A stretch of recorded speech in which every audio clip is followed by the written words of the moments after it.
8h43, voici la question du jour. Say yes or no. Say yes or no.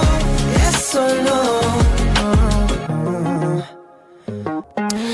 Faut-il supprimer les subsides publics à la RTBF? La question vous était posée hier et vous êtes une large majorité à penser que oui, puisque vous êtes 85% à dire oui sur Facebook, 67% à dire oui sur X et 82% à dire oui également sur Instagram. C'est dire si ça fait l'unanimité. Lise, je vous laisse parler de cela avec notre invité. Il s'agit de Mélissa Amirkizi, députée MR, qui va nous apporter bien sûr toutes ses lumières et son éclairage sur la question.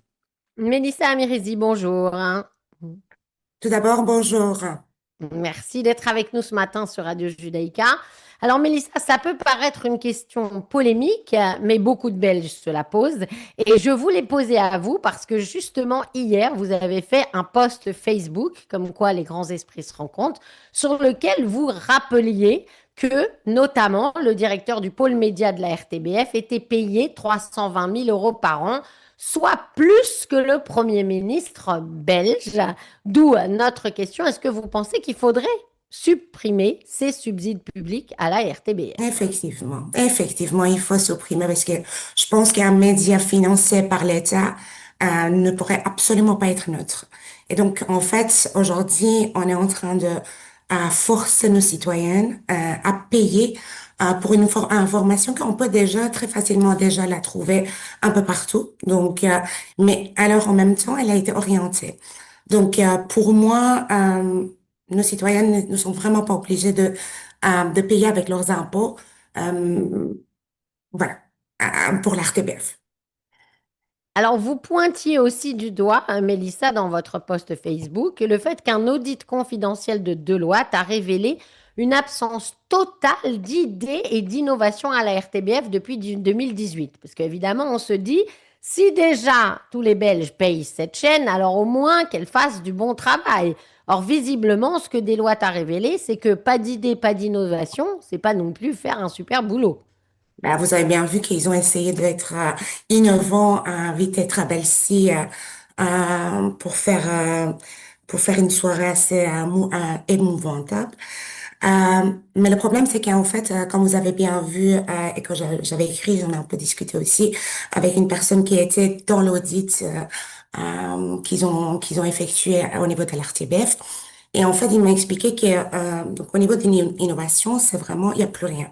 Il n'y a plus rien qui se passe, il n'y a plus rien qui est encore, euh, qui est en fait, et il n'y a pas d'innovation. Mais à part ça, il y a des problèmes d'autres. Donc, je comptais d'en parler aujourd'hui parce que j'avais dit que pendant 3 jours, je vais en parler que de l'RTBF. Et donc, en fait, en même temps, ils ont des personnes qui sont installées pour compter un nombre des personnes avec des couleurs, des personnes avec des foulards. Donc, en fait, le wokisme absolu.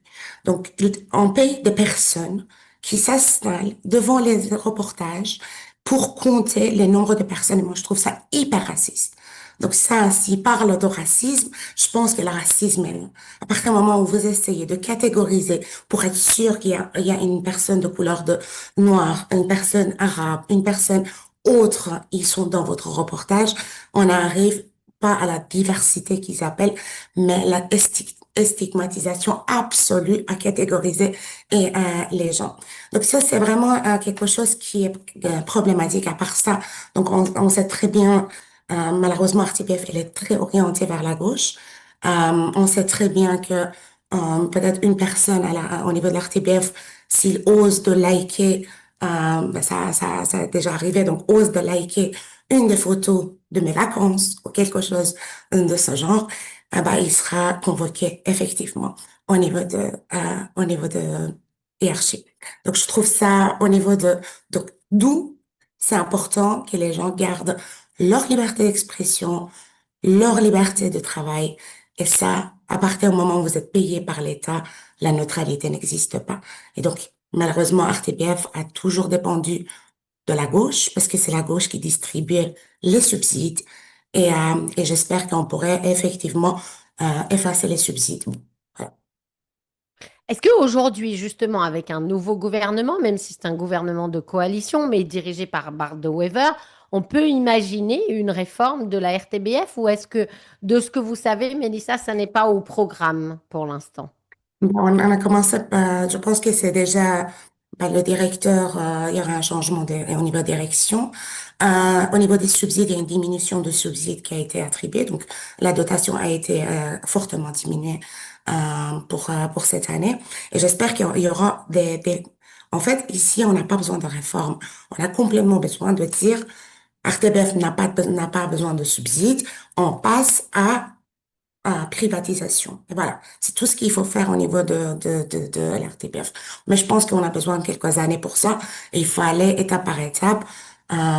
Si on peut déjà commencer un peu de mettre en place certaines règles, ce sera bien. Alors, vous parliez de l'idéologie de gauche et de l'idéologie woke qui est présente selon vous dans la RTBF. Est-ce que vous l'avez constaté, Mélissa, sur la façon dont il présentait la guerre à Gaza et le conflit israélo-palestinien depuis 2 ans? Oui, tout à fait. Donc, on voyait quand même que ça a été bien nuancé vers défendre la Palestinienne. On entendait beaucoup plus de la réalité de ce qui se passe à propos entre Gaza et Israël. Oui, il a été bien orienté, oui.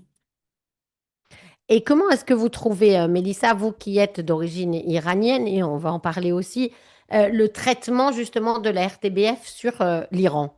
Alors là, franchement, depuis hier soir, j'ai décidé de les appeler les mollahs rouges. Parce qu'en fait, l'RTBF a réagi exactement de la même manière que les télévisions iraniennes. Donc, ça veut dire qu'ils sont sous le contrôle des mollahs. Et c'est en fait, ils essayent de désinformer l'information et vraiment changer en manière. Et donc, en fait, au bout de 3 jours, donc vous savez, depuis dimanche, il y a des grandes manifestations en Iran. Donc, des centaines de milliers de personnes sont dans les rues. Le grand bazar est fermé. Et le grand bazar, donc en fait, l'RTBF a essayé de montrer, c'est le marché. Donc, le grand bazar, ce n'est pas le marché. Donc, le grand bazar, c'est le poumon économique. C'est un des poumons économiques de l'Iran qui est situé à Téhéran. Et donc, en fait, quand le grand bazar ferme les portes, ça veut dire qu'on passe un message vraiment politique très fort. Et en fait, donc j'ai poussé à pouvoir qui en parle de ce qui se passe en Iran, parce qu'il y a centaines de milliers, toutes les rues, il y a des mouvements partout, la jeunesse, les étudiants des universités, les intellectuels, les commerçants, les femmes qui crient énormément dans la première ligne. Et ils sont tous descendus dans les rues. Et RTBF nous a vraiment sorti un article où il y a le président des mollahs, donc il nous explique que le président des mollahs a demandé du calme et être pour que les manifestants soient entendus.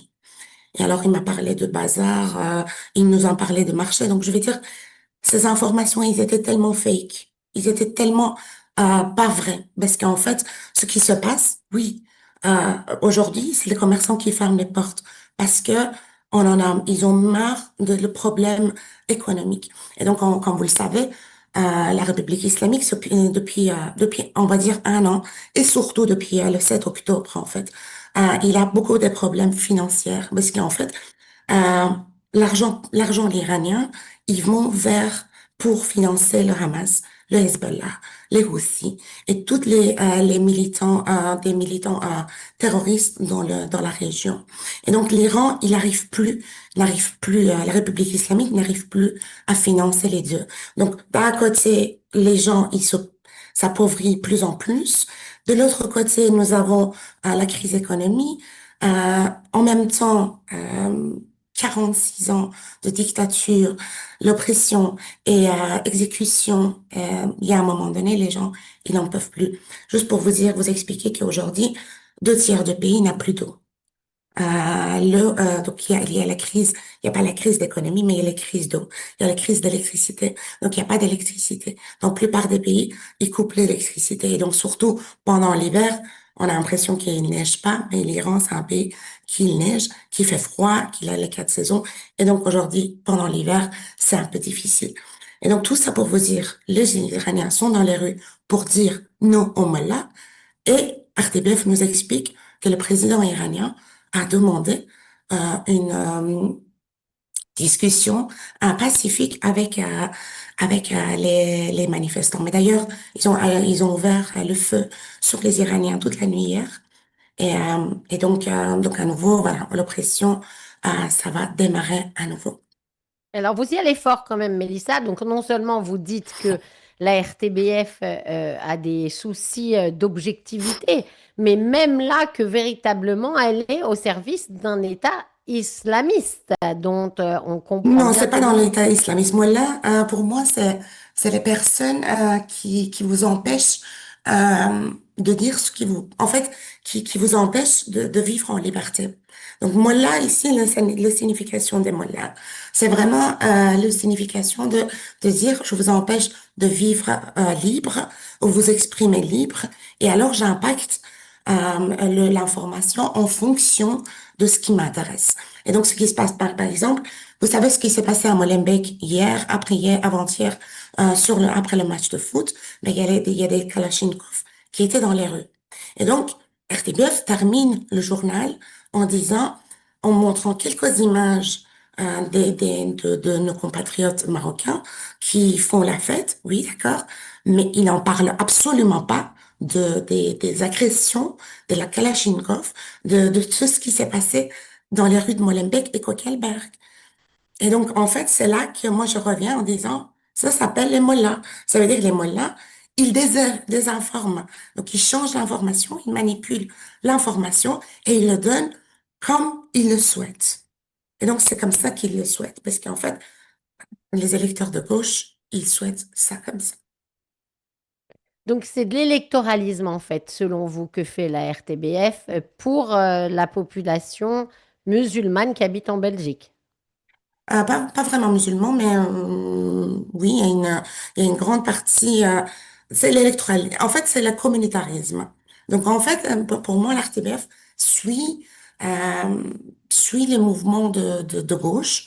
Et donc, en fait, ça dépend ce que la gauche demande. Mais la gauche bruxelloise demande la communautarisme. C'est pur, absolu.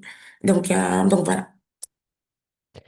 Mélissa, pour terminer, c'est un régime des mollahs qui est là, vous l'avez dit depuis très longtemps, beaucoup jugent totalement dépassé sur le plan intérieur en Iran.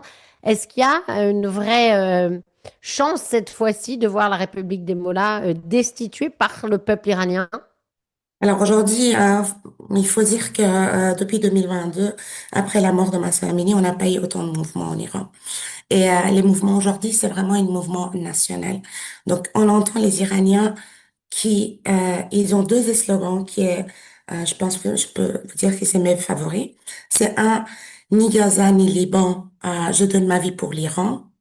Et la deuxième, c'est que les Iraniens, ils appellent le retour de Reza Pahlavi.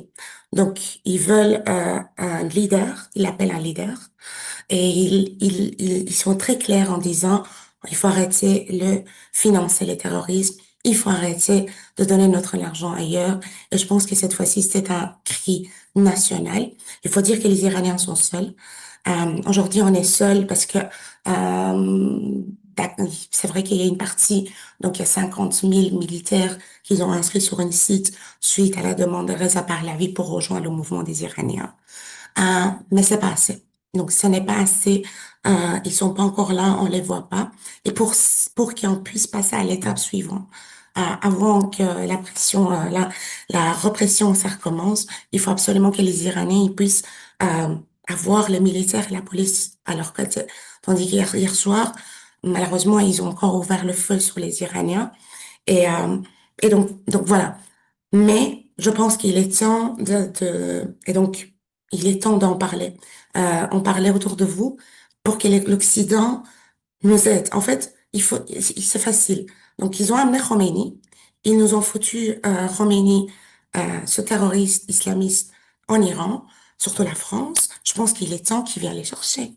Donc, prenez ce que vous voulez. La France doit prendre ce qu'ils nous ont ramené. Et donc aujourd'hui, Macron ne peut pas garder le silence et aller serrer la main avec les terroristes de la République islamique. Et aujourd'hui, il garde le silence. C'est impossible. Donc les Iraniens ont besoin d'aide. Et tout seul, c'est un peu difficile. Merci beaucoup, Mélissa Amirezi, d'avoir été avec nous ce matin sur Radio Judaïka pour cette délicate question du jour. On vous souhaite une bonne journée. On rappelle que vous êtes député MR. Je suis, je suis conseillère, Ah, pardon, je suis conseillère communale du MR, oui. conseillère communale, pardon. Il n'y Merci a pas de beaucoup. souci. À très vite. À très vite. Bientôt. Au revoir.